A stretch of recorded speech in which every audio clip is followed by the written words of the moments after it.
정치권 이슈 좀 더 깊이 알아보겠습니다. 정세균 전 총리는 어제 민주당 대선 경선 후보에서 사퇴를 했죠. 그러면서 정 전 총리 지지층의 표심이 지금 어느 후보로 향하게 될지가 최대 관심입니다. 어제 나온 리얼미터 여론조사 결과 이재명 경기지사와 윤석열 전 검찰총장이 오차 범위 내에서 접전을 벌이는 가운데 홍준표 의원이 바짝 추격하고 있고요. 이른바 고발 사주 의혹을 둘러싼 공방도 계속되고 있습니다. 추은호 해설위원과 짚어보겠습니다. 어서 오십시오. 네, 안녕하세요. 안녕하세요. 고발 사주 의혹이 지금 정치권을 달구고 있는데요. 그렇습니다. 이 고발 사주 의혹이 각 후보들의 그 여론조사 지지율에 어떤 영향을 미칠지가 궁금합니다. 어떻게 됐습니까? 일단 어제 나온 여론조사가 리얼미터가 JTBC 의뢰로 한 겁니다. 지난 주말 대상으로 했습니다. 지난 예. 주말에 했는데 지난 금요일에 공수처가 윤석열 전 총장을 입건하지 않았습니까? 네. 예. 그렇기 때문에 그 이제 고발 사주 의혹이 충분히 반영이 된 여론조사라고 생각이 되는데 결과는 의외입니다. 반영이 별 영향을 미치지 않았습니다. 네. 윤석열 전 총장 27.1 예. 그리고 이재명 지사 26.4%로 오차 범위 내인데 예. 물론 같은 여론조사가 3주 전에 진행이 됐었는데 두 사람 모두 소폭 하락하는 그런 양상은 보였습니다만은 윤석열 전 총장이 아주 많이 떨어진다든가 그런 양상은 보이지 않았습니다. 네. 윤석열 전 총장의 지지세가 견고하다 이렇게 볼 수 있을 것 같고요. 또 한편으로는 보면은 이 리얼미터 JTBC 여론조사의 성향이 좀 그렇다. 뭐냐면은 100% 무선전화 ARS 조사를 합니다. 예. 그렇기 때문에 차이 보수의 의견이 상당히 많이 반영이 되는 전형적인 그런 윤석열 전 총장의 지지율이 높게 나오는 경향이 있는 그런 조사다라고 이렇게 보시면 될 것 예. 같습니다. 예. 홍준표 의원도 11%포인트 3주 전과 비교했을 때 올랐는데 보수 야권 대선 주자 적합도에는 보면 홍준표 의원이 윤 전 총장보다 더 앞서는 것으로 나타나기도 했다고 하더라고요. 그렇습니다. 홍준표 전 의원 경우가 11%포인트나 뛰었습니다. 3주 전에 비해서 네. 18%로 이낙연 의원보다도 또 뛰어넘어서 약진하고 있는 그런 양상을 보이겠는데 결국 보니까 윤석열 전 총장의 이제 하락분 그리고 이재명 지사의 하락분을 모두 홍준표 의원이 그랬군요. 가져가는 예. 그런 양상을 보이고 있습니다. 보수 야권 주자 적합도에서도 윤석열 전 총장을 앞서는 것으로 네. 나타나고 있습니다만은 결국 또 따지고 보면은 자세하게 들어보면은 국민의힘 지지층에서는 아직까지 윤석열 전 총장이 20%포인트 정도 우세한 것으로 나타나고 네. 있고 네. 홍준표 의원 경우에는 그 민주당 지지층이 많이 지지를 하는 것으로 그렇게 나타나고 있습니다. 자, 지금 보수야권 대선주자 적합도를 봤는데요. 국민의힘 지지층 내에 대선주자 적합도 보겠습니다. 정말 그렇게 나왔네요. 네. 홍준표 의원이 34.9인데 윤석열 전 총장이 53.5네요. 그렇습니다. 20%포인트 정도 국민의힘 지지층이 윤석열 전 총장을 지지하고 있는 것으로 나타나고 있습니다. 그렇지만은 말씀드린 대로 민주당 지지층 경우에는 보면은 42%가 홍준표 의원을 지지하고 있습니다. 네. 굉장히 정치 성향에 따라서 예. 그 응답자들의 반응이 아주 달리 나타나고 있는 그런 여론조사가 보여지고 있습니다. 네. 알겠습니다. 홍준표 의원 최근에 광폭 행보 보이고 있고 여러 이야기들도 마구 쏟아내고 있는데 인사 관련해서 오늘 좀 설화가 있었더라고요. 그렇습니다. 이용돈 전 PD 소비자 고발 프로그램으로 유명한 네. 이용돈 전 PD를 미디어 본부를 책임을 지는 역할로 캠프에 영입을 했다가 반발이 많았습니다. 지지층제에서 네. 뭐냐면은 이제 이용돈 전 PD가 과거에 어떻게 보면은 좀 조작한 그런 프로그램들이 좀 드러난 것 아니냐 그래서 예. 반발 기류가 높게 일어나자 한 2시간 만에 또 보류를 결정을 했더라고요. 네. 그러면서 한 말이 인사가 참 어렵다. 이런 멘트를 남겼는데 인사 참 어렵습니다. 인사가 만사라고 할 정도로 어려운 부분인데 예. 아마 홍준표 의원 경우도 이번에 한번 또 이렇게 돌이켜 볼 수 있는 그런 기회가 됐으면 좋겠습니다. 네. 알겠습니다. 어제 정세균 전 총리가 대선 경선 후보에서 사퇴했잖아요. 그렇습니다. 그런데 과연 이 정세균 전 총리를 지지했었던 그 표가 그리고 지금도 지지하고 있는 그 표가 어디로 갈 것이냐가 최대 관심인데 저 어떻게 전망되고 있습니까? 일단 정세균 전 총리가 받은 표가 4.27%였습니다. 예. 그런데 여기서 이 4.27% 처리는 어떻게 하느냐? 제가 아는 상식으로는 무효표가 돼야 됩니다. 네.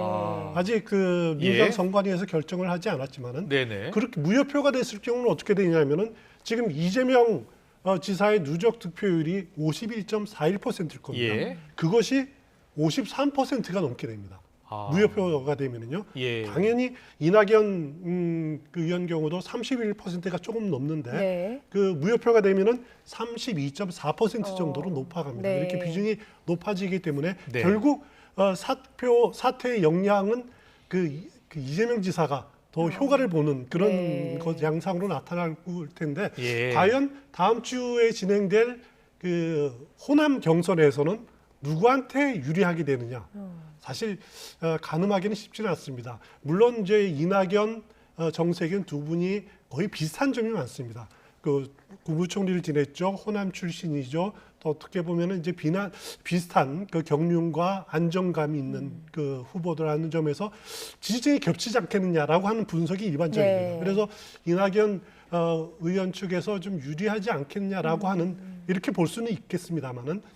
하지만 또 다른 측면이 있습니다. 그 유력했던 3등 혹은 4등의 후보가 사퇴를 하게 되면은 예.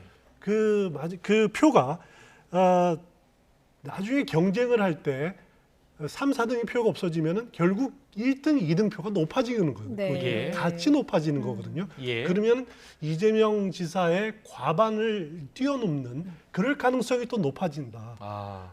표가 무효표에 대해서 확률적으로 나타나듯이 봤을 때. 예. 예. 그런 효과가 발생할 수도 있습니다. 예, 네네. 호남 지역 경선이 어떻게 될지 또 많은 사람들의 이목이 집중될 것 같은데 이재명 지사 둘러싼 성남시 대장지구 의혹이 또 정치권의 이슈로 부상했습니다. 이재명 지사가 오늘 오후에 직접 해명 브리핑을 열었습니다. 듣고 오겠습니다. 민영 개발로 업자 배불리기에 들어갔을 개발 이익의 상당 부분을 안정적으로 확실하게 또 고액을 성남시가 공공환수했는데 이거 정치인들하고 언론들이 칭찬은 못할 망정 근거 없는 마타도식 네거티브를 하고 허위사실 유포를 언론 보도의 이름으로 자행을 하고 있습니다. 네, 이재명 지사가 적극적인 해명에 나섰네요. 그렇습니다. 예. 이거 대장지구 개발 의혹의 핵심은 뭐냐면은 이재명 성남시장 시절이죠. 예. 2014년에 대장지구 개발을 공영 개발로 했었습니다. 네. 네. 거기서 이 사업에 특혜가 있었던 거 아니냐. 여기에 컨소시엄으로 성남의 뜰이라는 데가 그 참여를 했었고 여기에 화천대유라는 업체가 아주 작은 5천만 원도 안 되는 출자금을 내는 업체가 주주로 참여해서 500억이나 되는 그 개발 이익을 얻었다, 배당금을 얻었다. 예. 이것이 좀 이상하지 않느냐. 그리고 화천대유의 대주주가 이재명 지사와 인터뷰를 했던 네. 기자 출신이다라고 하는 점에서 문제 제기를 하고 있는 건데 예.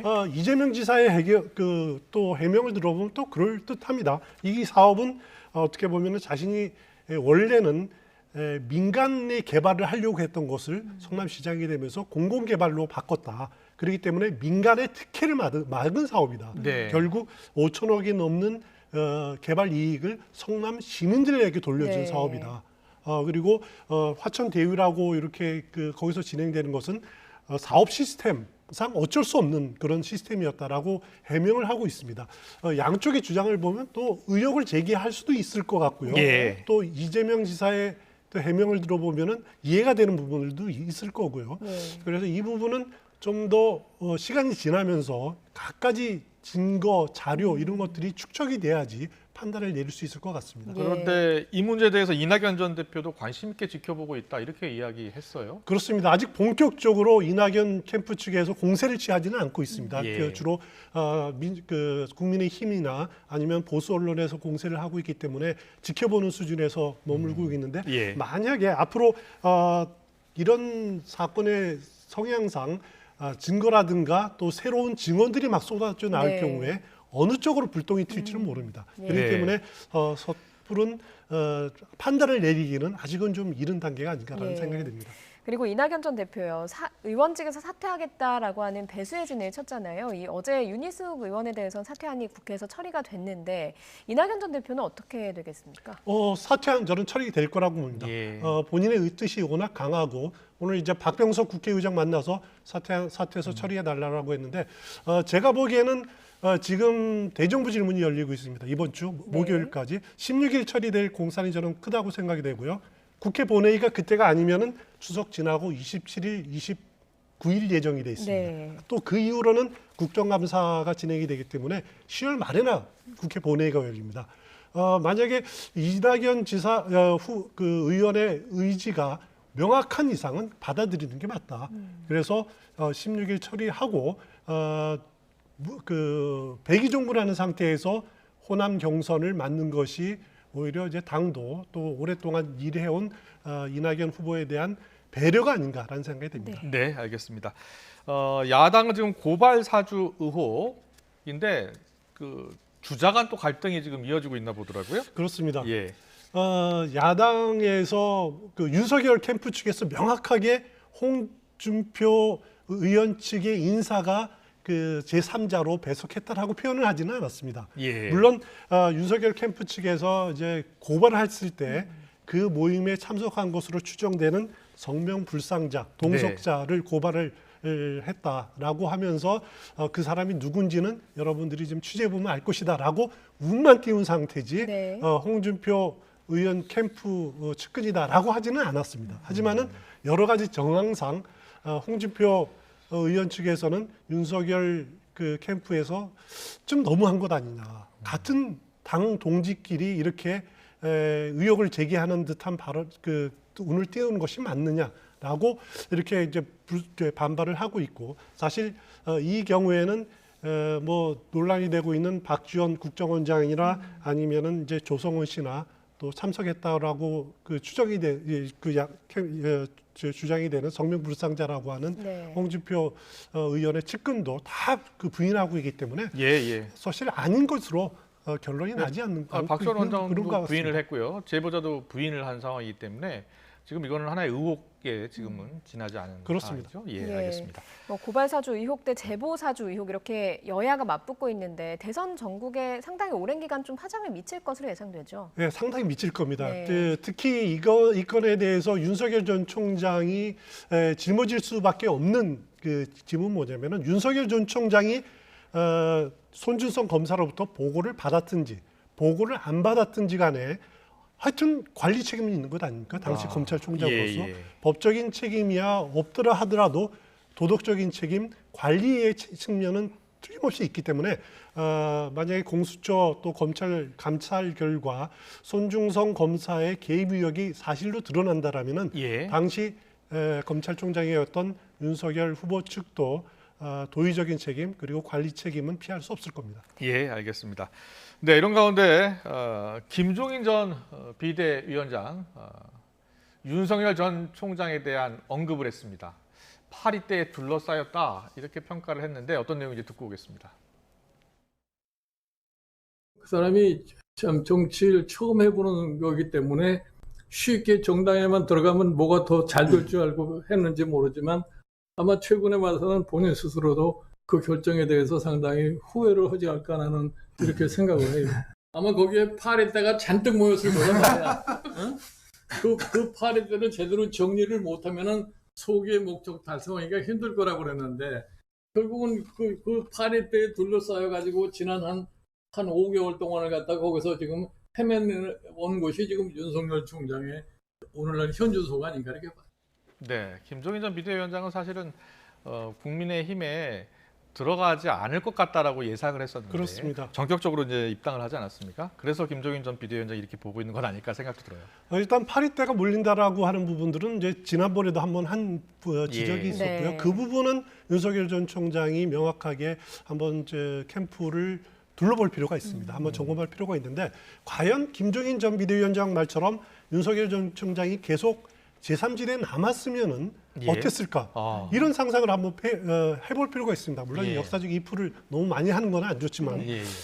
지금 상황 보면은 그 윤석열 전 총장이 계속 혼자 남아 있었을 경우에 물론 지금 국민의힘에서 보호막이 충분히 대주지 못하고 있는 건 사실이지만 네. 이런 외풍들, 이런 공격들을 혼자서 막을 수가 있었을까라는 측면이 하나 있고요. 예, 예. 또 하나는 국민의힘 홍준표 의원의 그 상승세가 만만치 않습니까? 지금으로서는 만약에 윤석열 없는 국민의힘이라면은 홍준표 의원의 그 후보 가능성이 상당히 높다고 보여지는데 예. 그럴 경우 후보 단일화 과연 가능할까? 그런 측면, 그런 그 가능성도 또 한번 생각해 볼 필요가 있을 것 같습니다. 네, 알겠습니다. 오늘 정치권 이슈는 여기까지 듣겠습니다. 추은호 해설위원과 함께 짚어봤습니다. 잘 들었습니다. 고맙습니다.